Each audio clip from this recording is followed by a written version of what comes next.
We've all heard of Biden and Trump, but did you know there's someone else running? His name is RFK Jr. So who the hell is this guy? The only thing I've heard about him is how he's an anti-vax, worm-brained conspiracy theorist. So I decided to do some research, and what I found surprised me. RFK Jr., also known as Bobby, has been an environmental lawyer and activist his entire life, fighting corrupt corporations and government agencies. Here are just a few of his many accomplishments.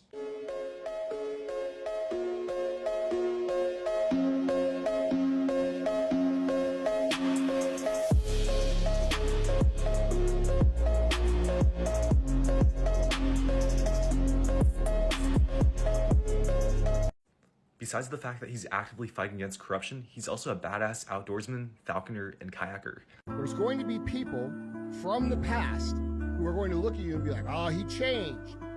Yeah, that's the fucking point.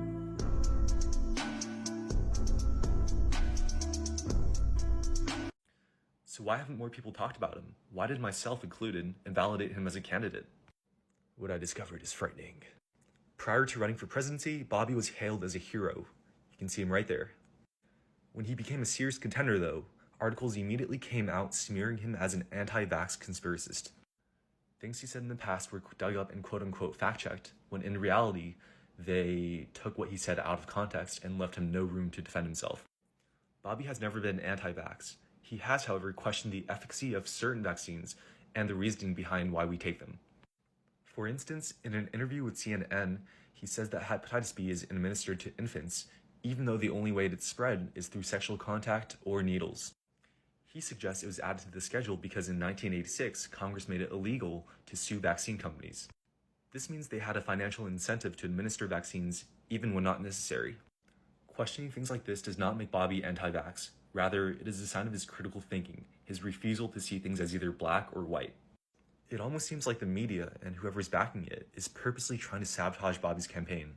Both liberal and conservative media are criticizing him. Case in point, when Bobby recently released his campaign video on Instagram and Facebook, it was immediately taken down for violating community guidelines.